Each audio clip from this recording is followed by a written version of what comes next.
Let's move on to the next question. This one from a Corbett Report member in the comment section from Questions for Corbett 34.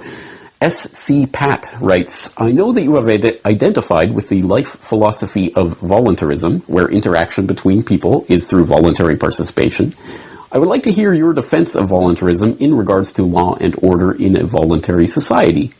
Undoubtedly, there will always be sick and violent people in the world who intend to cause harm to innocent people. Without police, who would stop any person or groups of people from violently extorting, abusing, or causing harm to innocent, defenseless people?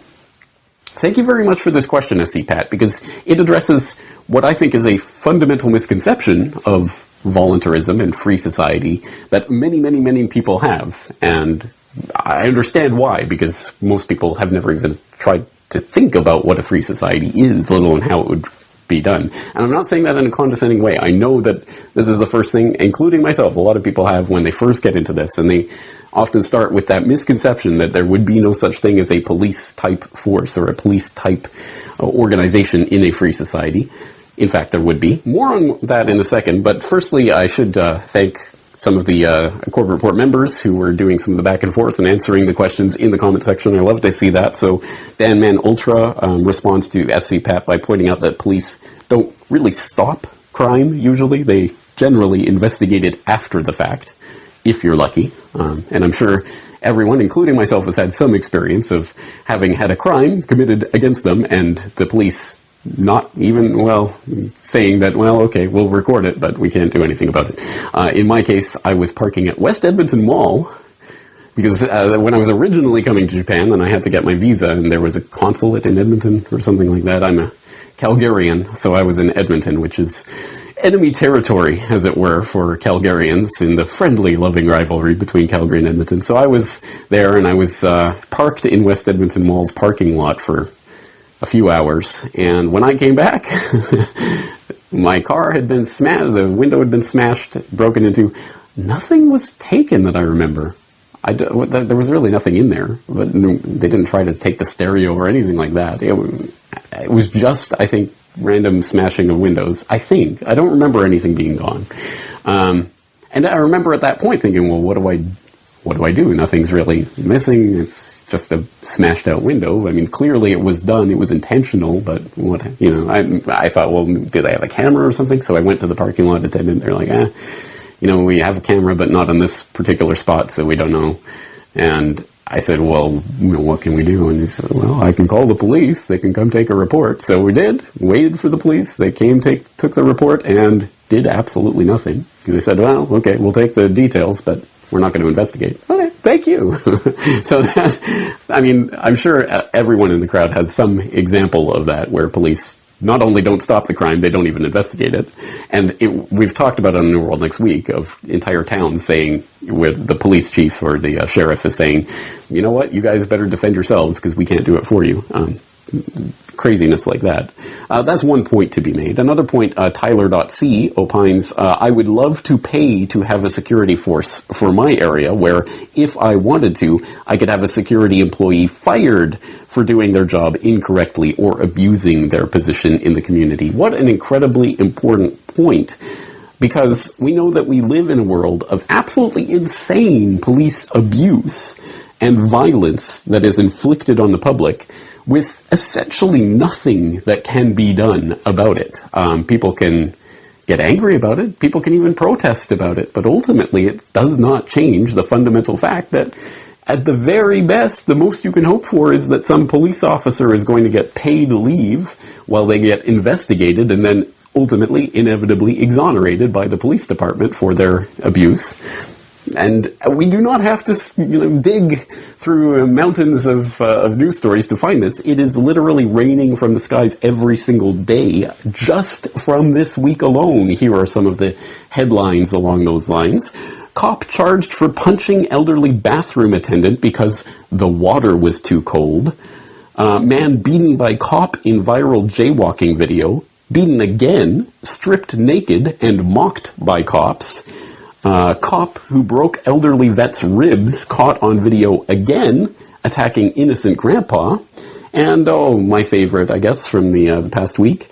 Cops detain an entire school, illegally search and grope 900 kids, find nothing, parents furious. Oh, wow, what a wonderful, perfect situation. And what a horrible thing to imagine a free society where, it would be total chaos if we had a free society, right? I understand. People think, oh, freedom, terrible freedom, and there won't be a police force, so it will be total chaos, right? I mean, yeah, we have a police force, and they're abusive and corrupt, and there's nothing you can do about it. But they more or less keep the worst at bay. But that, as I say, is a fundamental misconception. The idea that a free society would not have some policing entities is fundamentally a misconception. In fact, you're right, it wouldn't have a single, unitary, monopolistic police force that cannot be questioned, cannot be overturned, cannot be defunded, cannot be in any way disengaged with or opposed without being beaten down violently. It would have numerous services that would have to compete for customers and which could be fired when, if, as they abuse their power. Another common but incorrect assumption is that if there were no ruling class or no government, people would have no way of defending themselves against common criminals or foreign invaders. Again, this is simply not true. The government version of protection is inherently hypocritical. Governments will use their hired law enforcers to find and lock up some of the private thugs and thieves and prevent them from preying on people. But every ruling class gets the money for its operations by way of taxation, demanding money from its subjects and punishing those who don't pay up. Oddly, every ruling class insists that it needs to be able to forcibly control and extort money from people in this way in order to protect them from private criminals who might try to forcibly control and extort them. In contrast, if there is no government, people do not lose their inherent right to defend themselves from violence or to defend what they have from those who would take it. Every person has this right, and they also have the right to organize and cooperate with each other to exercise that right. Organizing for mutual defense does not require any government-granted laws or authority. No one wants to be attacked or defrauded, and everyone wants to feel safe. Whether each person takes this on himself or herself individually, or whether they hire and organize others to do it on their behalf, it can be done on a voluntary basis. Those who insist that government is necessary often claim that if there wasn't a government, then smaller private gangs would spring up to enslave and rob people. Organized crime gangs exist along with government, and most people do not understand the dynamics between them and how government enriches and empowers organized crime while appearing to fight it. Black markets enrich organized crime, and money allows them to buy government protection. There's no reason to think they would do as well in an environment of freedom where they would have fewer ways to make money and would be up against both individual and organized armed citizens. A criminal gang that's recognized as such has far less power than a gang whose aggression is perceived to be legitimate and proper. And that's the gang we call government. When thuggery is called law enforcement, and thievery is called taxation, and self-defense is called crime and terrorism, then even the widespread ownership of firearms can't do much to stop the aggression. Imagine a private gang trying to do the things that government does without the aura of authority, and imagine how a well-armed population would respond to this. The gang would fail quickly and dramatically. Another concern that people have when they first consider the idea of a stateless society is that some people are truly malicious, destructive, and sociopathic. The concern is that these people would be free to do anything they wanted and no one would stop them.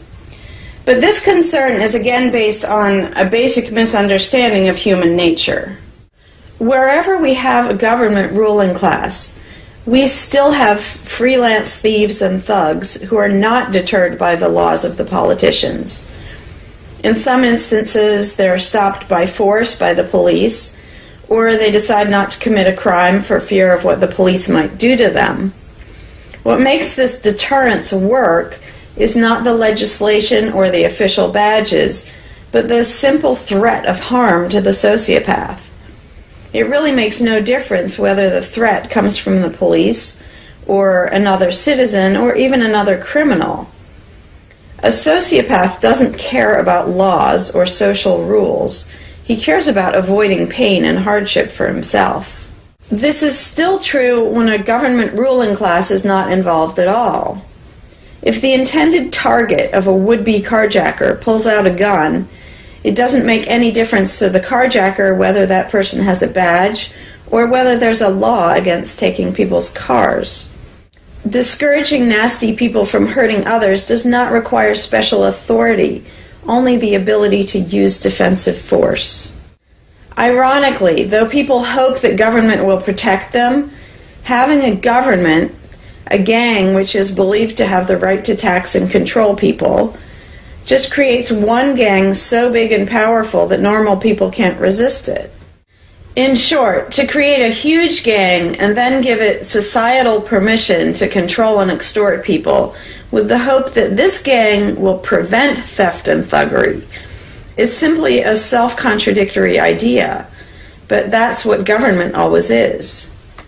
Some people might assume that if people organize for mutual protection and defense, then that's what government is. But there's an essential difference. People coming together to do something that everyone has the right to do, such as defend yourself, doesn't require any special authority. It's not government unless one group of people claims the right to do things which others do not have the right to do, such as taxing and controlling innocent people. Organized defense can be very effective without supposing the special right to rule over others, in other words, without being government. In contrast, governments rob the people they rule of far more wealth than private crooks could ever manage, making the idea of a protector government ridiculous.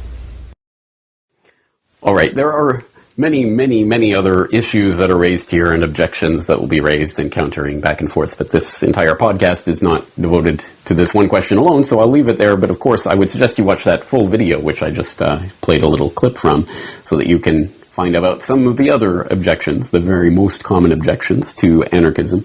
But suffice it to say, no, just because anarchism, free society, does not mean no laws, no rules. It means no rulers. So there is no authority that has some monopoly over violence that can be used to extort you for your money for protection services, which ensures there are a gang of thugs ruling over you. Again, it's going to be a lollipop and wonderland, but it means that you can actually disengage with protective services that abuse their powers, and that is an exceptionally important thing, not to be underestimated.